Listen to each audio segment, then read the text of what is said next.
Hello guys, kumusta kayo? Ito, may hawak ako screwdriver, yung flat screw. So, may na-discover lang ako habang kinakalikot ko itong tools ko.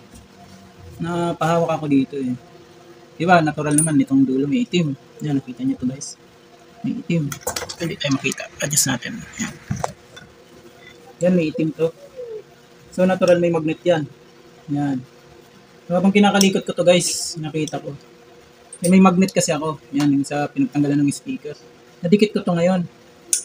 Nadikit ko. Tapos nagulat ako, yung bakal, ito yung bakal. Wala nang magnet. Hindi na siya nagmamagnet oh. Oh.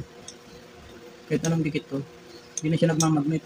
Nung binalik ko uli, yan, sa magnet, dinikit ko ulit sa magnet.